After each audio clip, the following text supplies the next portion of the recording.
ରତିଦେବୀ ପ୍ରଦ୍ୟୁମ୍ନଙ୍କୁ ପୂର୍ବଜନ୍ମ ବୃତ୍ତାନ୍ତ କହିଛନ୍ତି। ମାୟାବୀ ସମ୍ବରାସୁରକୁ ବଧ କରିବାକୁ ପ୍ରବର୍ତ୍ତାଇଛନ୍ତି ଏବଂ ପ୍ରଦାନ କରିଛନ୍ତି ସର୍ବମାୟା ବିନାଶିନୀ ମହାମାୟା ବିଦ୍ୟା। ପ୍ରଦ୍ୟୁମ୍ନ ଅସୁରକୁ ନିଧନ କରି ରତିଦେବୀଙ୍କ ସହିତ ଦ୍ୱାରକାକୁ ଆସିଛନ୍ତି।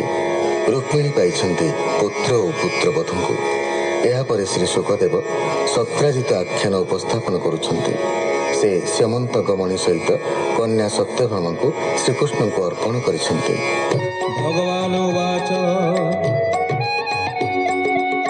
ନିରାଶ କରି ଚକ୍ର ଧରେ ମିଳିଲା ଆପଣା ମନ୍ଦିରେ। ଏମନ୍ତେ ଶୁଣ ନରନାଥ ପ୍ରସେନ ନାମେ ତାର ଭ୍ରାତ। ସେ ରତ୍ନମଣି କଣ୍ଠେ ଭରି ଅଶ୍ଵ ଉପରେ ବିଜେ କରି ମୃଗୟା ଛଳେ ସୁଖ ମନେ ପଶିଲା ଗହନ କାନନେ। ଗହନ ବନେ ସିଂହ ଥିଲା ପ୍ରସେନ ଦେଖି ଓଗାଳିଲା। ଅଶ୍ଵ ସହିତେ ତାକୁ ମାରି ସିଂହ ସେ ମଣି କଣ୍ଠେ ଭରି ପର୍ବତ ନିକଟେ ମିଳିଲା। ତହିଁ ଜପବ ବୀର ଥିଲା ଭଲ୍ଲୁକ ରୂପ ସେ ସ୍ୱଭାବେ। ଧାଇଲା ସିଂହ ଦେଖି ଯାବେ କର ପ୍ରହାରେ ମୁଣ୍ଡ କାଟି ସିଂହ ପଡ଼ିଲା ମହିଲୋଟି। ସେ ମଣି ଘେନି ଅତି ଖରେ ପଶିଲା ବିବର ଭିତରେ। ନିଜ ଭୁବନେ ବୀର ଯାଇ ସେ ମଣି ପୁତ୍ର କଣ୍ଠେ ଦେଇ ଧାଇ ଖେଳାଏ ତାର ସୁତ। ଏବେ ହୋ ଶୁଣ ନରନାଥ ଗୋବିନ୍ଦ କଲେ ଏଡ଼େ କର୍ମ ଲୋକରେ ଶୁଭିଲା ଲାଞ୍ଛନ। ବିଷମ ଲୋକ ଅପବାଦ ଶୁଣି ପାଇଲେ କୃଷ୍ଣ ଖେଦ। ବୋଲନ୍ତି ମୋର ଅପମାନ ମୋହି ସେ କରିବି ମାର୍ଜନ। ସଙ୍ଗତେ ଘେନି ସର୍ବଜନ ବନେ ପଶିଲେ ଭଗବାନ।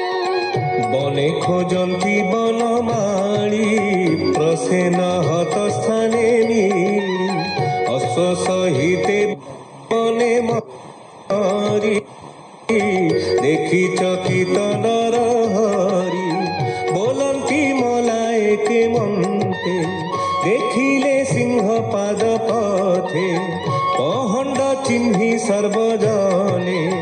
ঠোকায়ে গলে ঘোর বনে। গিরি নিকটে নারায়ণ দেখিলে সিংহর মরণ। চকিতে প্রভু নরহরি সিংহ মরণ অনুসারি। দেখিলে ভল্লুক চরণ সম্ভ্রমে মিলি সর্বজন।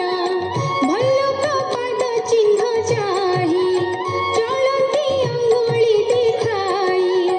পুଣି କେତେ ହେ ଦୂର ଗଲେ ଚରଣ ପଡ଼ିଛି ବିବରେ। ଅନ୍ଧାର ପଥେ ଦଇତ୍ୟାରି ଜାମ୍ବବପୁରେ ବିଜେ କରି। ତାହାର ପୁତ୍ର କଣ୍ଠେ ମଣି ଦୂରୁ ଦେଖିଲେ ଚକ୍ର ପାଣି। ବେଗେ ମିଳିଲେ ତାର ପାଶେ ସେ ମଣି ଲଭିବାର ଆସେ। ଧାଇ ଯେ ପୁତ୍ର ପାଶେ ଥିଲା ଅପୂର୍ବ ପୁରୁଷ ଦେଖିଲା। ମନୁଷ୍ୟ ଦେଖି ଭୟ କରି ସମ୍ଭ୍ରମେ ପୁତ୍ର କୋଳେ ଧରି। ଭୟ ଡାକିଲା ଉଚ୍ଚ ସ୍ୱରେ ଜାମ୍ବବ ଥିଲା ଯେ ଭିତରେ। ଶୁଣି ଧଇଲା ମହାବଳୀ ବେଗି ବାଳକ ପାଶେ ମିଳି।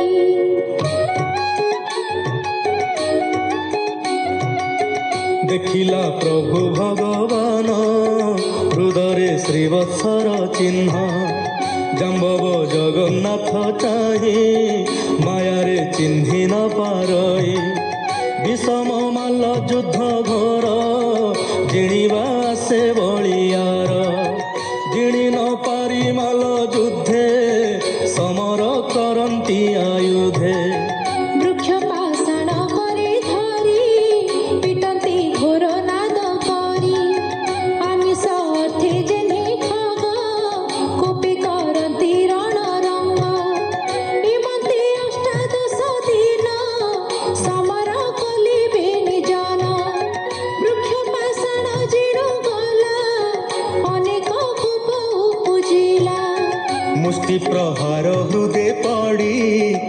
ଦ୍ରୌପଦ ବଜ୍ର ଘଡ଼ି ନିରତେ କରନ୍ତି ସମର ଶୁଣ ରାଜନ କୁରୁ ବୀର କୃଷ୍ଣର ମୁଷ୍ଟି ହୃଦେ ବାଜି ଜାମ୍ବବସ୍ଥି ଛନ୍ଦ ଭାଜି ক্ষীণ হইলা বড় গাত্র বিস্ময়ে হই মুরুছিত চাহিলা কৃষ্ণর বদন তক্ষণে পাই দিব্য জ্ঞান বলই কৃষ্ণ মুখ চাহি ভূনাথ মতে কর ত্রাহি মুছার ন জানিলি তোতে পশুরে জন্ম কলু মতে গোবিন্দ শুনি তা বচন হইলে অতি হৃষ্ট মন সুখ বলন্তি শুণ রায়ে দয়া বসিলা কৃষ্ণ দেহে জাম্ব বসিরে দেই কর আশ্বাস কলে চক্রধর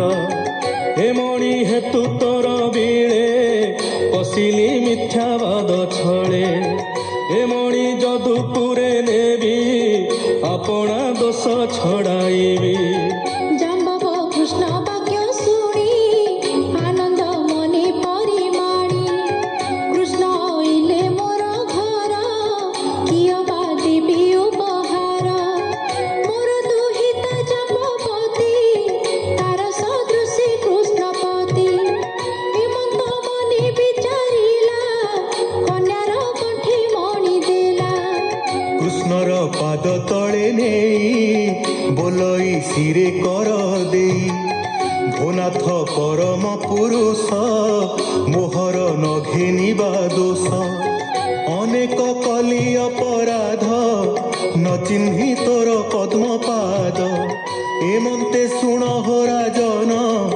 দ্বারে যে থিলে সর্বজন নিরতে বিল দ্বারে চাহি কৃষ্ণ আগমে মন দেই বঞ্চিলে দ্বাদশ দিবস ন দেখি হইলে নিরাশ বাহুড়ি গলে দুঃখ মনে কহিলে কৃষ্ণর ভুবনে শুনি দেবকী বসুদেব এ আদি সকল যাদব রুক্মিণী আদি বধূজন শুনি হইলে হত জ্ঞান দ্বারকাপুর জনে যাই নিন্দন্তি সত্রাজিত চাহি তোহর যোগু যদুপুরী আজু হইলা হত শিরি হেমন্তে দুঃখ শোক মনে মিলিলে অম্বিকা ভুবন